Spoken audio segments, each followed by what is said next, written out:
बिस्मिल्लाहिर्रहमानिर्रहीम। मैं हूं मुशर्रफ महमूद और इल्म अदब एकेडमी से आपसे मुखातिब हूं। आज की वीडियो मैं बहुत अफसोस और दुख से बना रहा हूं। आप सब जानते हैं मौलाना तारिक जमील नामवर मुबल्लिग दीन, उनके जवां साल बेटा आसिम जमील 3 दिन पहले उनका इंतकाल हो गया। उन्होंने अपने आप को खुद गोली मार ली और वो ज़ख्मों की ताब ना लाते हुए अपने अल्लाह के हजूर पहुंच गए। एक बूढ़े बाप के लिए इससे बड़ा सदमा हो नहीं सकता कि उसको जवां साल बेटे की मैयत उठानी पड़े। अगले दिन बेटे की तदफीन कर दी गई, लेकिन तदफीन तो दूसरे रोज़ हुई।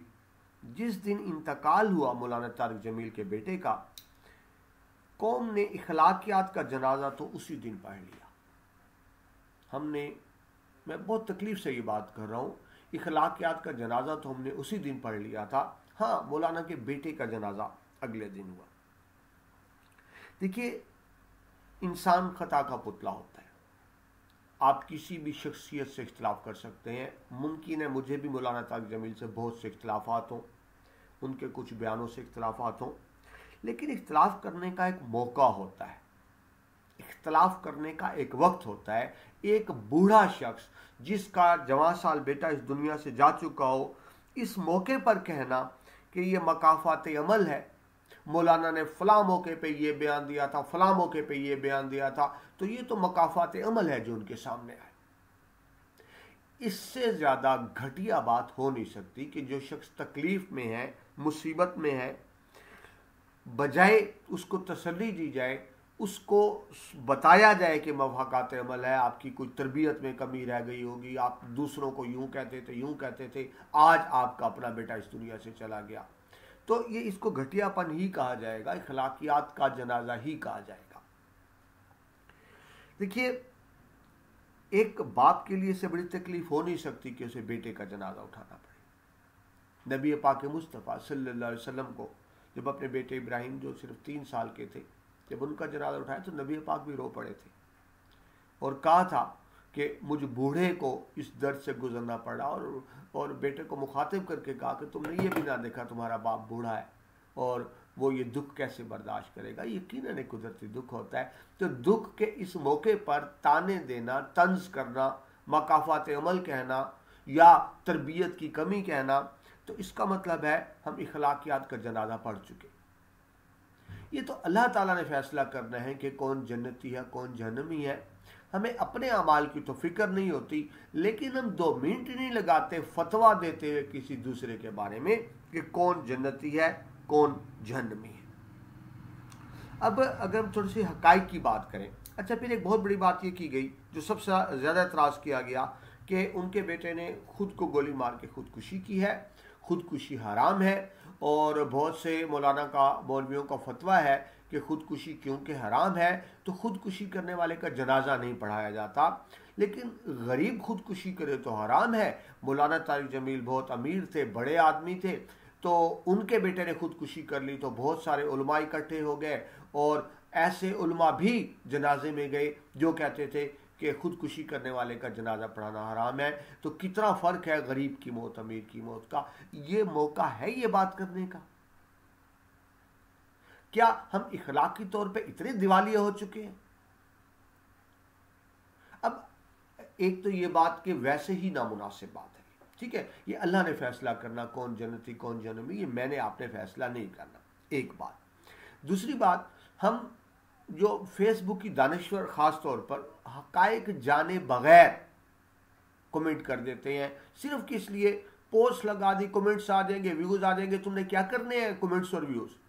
अपने ईमान का जनाजा निकाल दो और सिर्फ ऐसी पोस्ट लगा दो ताकि आपको कमेंट्स आ जाएं उस पर।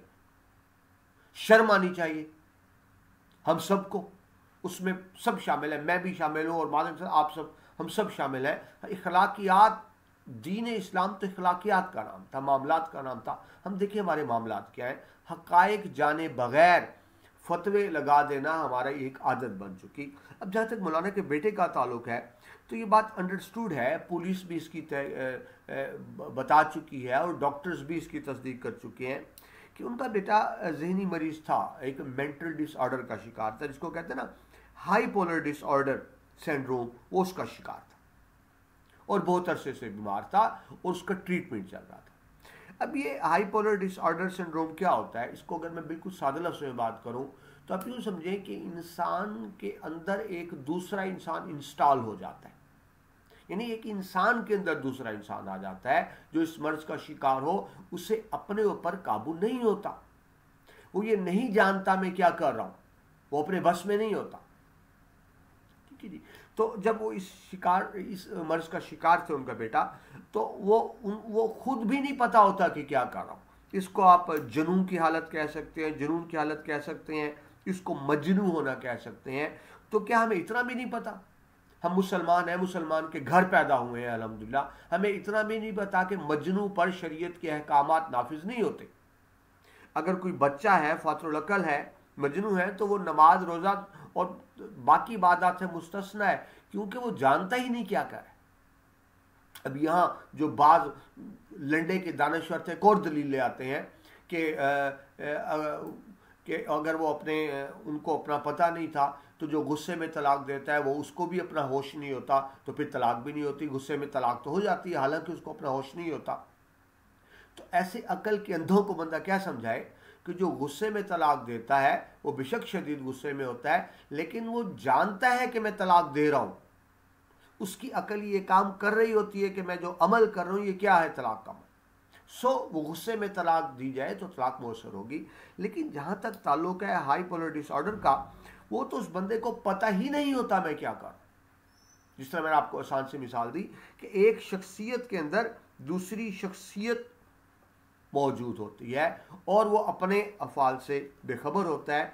तो जब हाईपोलर डिसऑर्डर सिंड्रोम हो, जुनून की हालत हो, इंसान जुनून की कैफियत में हो या मजनू हो, उसको नहीं पता मैं क्या कर रहा हूं, तो अगर जुनून की हालत में ये अमल उनसे हो गया तो इसको ये नहीं कहा जाएगा कि खुदकुशी है। खुदकुशी वो होती है जो इरादी तौर पे की जाए, जानबूझ के, इंटेंशनली, डेलिबरेटली की जाए, तो इसको तो मासूम ही कहेंगे। लिहाजा ये कह देना खुदकुशी हराम है और खुदकुशी करने वाले का जनाजा नहीं पढ़ाया जा सकता। तो मैं बस यही बात ही करूँगा कि मौलाना का बेटा जिस दिन फोत हुआ, सियासी इख्तलाफात अपनी जगह पे, लेकिन एक बात करने का मौका होता है, मकाम होता है, तरीका होता है। हमारी कौम ने अखलाकियात का जनाजा तो उसी दिन पढ़ लिया था। ये अलग बात है कि मौलाना के बेटे का जनाजा अगले दिन। देखिए, एक बाप का कर्ब देखें तस्वीर, कुछ भी हो, इंसान छोटा या बड़ा हो, बाप बाप होता है, बेटा बेटा होता है। तो अगले दिन उनका जनाजा तो पढ़ा गया बेटे का, और इसमें कोई शक नहीं कि सब उसमें शामिल थे, बड़े बड़े नामवर उलमा शामिल थे। ठीक है जी, क्योंकि वो जानते थे कि ये वो उस तरह से खुदकुशी नहीं जिसको कहा जाता है हराम है। तो अगले दिन जनाजा पढ़ा मौलाना के बेटे का, लेकिन मैं ये कहूँगा कि हमने इखलाकियात का जनाजा उसी दिन पढ़ लिया था। हमने इखलाक का जनाजा उसी दिन पढ़ लिया था। अल्लाह ताला बेटा में माफ़ फरमाए। हम इखलाक के मामले में, दीन इस्लाम तो इखलाक का नाम है, मामलात का नाम है। दीन इस्लाम और बाकी अदियान में फ़र्क ही यही है कि बाकी जो अदियान है वो इबादात के अदियान है, दीन है। इस्लाम मामलात का दीन है। हमारे मामलात कैसे हैं कि एक बूढ़ा शख्स जो तकलीफ़ में है, हमें मौका मिल गया बातें बनाने का, हमें मौका मिल गया पिछली बातें जताने का, मकाफात अमल करने का, और इस्लाम के बारे में फ़तवे देने का, जन्नत दोज़ख के फ़तवे देने का। अल्लाह ताला बेटा मुझे आपको हम सबको माफ़ फरमाए। ऐसा नहीं होना चाहिए था। हमने इखलाक से जनाजा पढ़ा, फेसबुक देखे भरी हुई है इस तरह की पोस्टों से, और बड़े पढ़े लिखे, मैं पढ़े लिखे तो नहीं कहूँगा, सो कॉल्ड पढ़े लिखे दानिश्वर भी एतराज़ कर रहे हैं। सब ने मरना है, सब ने अल्लाह के हुजूर पेश होना है। हमें चाहिए कि अपने मामलात दुरुस्त कर लें। जिस तरह से इखलाकियात का जनाजा पढ़ा गया मौलाना के बेटे की फौत पर, ऐसा नहीं होना चाहिए था। अल्लाह मुझे, आपको, हम सबको माफ़ फरमाए, और हमें एहतियात करनी चाहिए ऐसे मौके पर कोई पोस्ट करने की। ठीक है जी, अल्लाह ताला सबको सलामत रखे। लेकिन ये हकीकत है, जो इस दुनिया से आया है उसने इस दुनिया से जाना है, तो बेहतर है मकाफात अमल का काम भी अल्लाह ताला ही करेगा और अल्लाह ताला के ही पास इसको रहने दिया जाए। हम ज़मीनी फौजदार न बने, हम इसके ठेकेदार न बने, ये काम हम अपने ज़िम्मे ना लें। जो हक अल्लाह ताला का है वो अल्लाह के पास ही रहने दें। हम उन खुदाई ताकतों का इस्तेमाल करके ये ठेके देना बंद कर दें। ये गुनाह है, गुनाह बड़ा गुनाह है, गुनाह कबीर है। अल्लाह ताला मुझे, आपको, हम सबको इस गुनाह से बचाए और मरहूम आसिम जमील के अगले मामलात आसान फरमाए, उनके वारसान को सब्र जमील अता फरमाए। आमीन सुम्मा।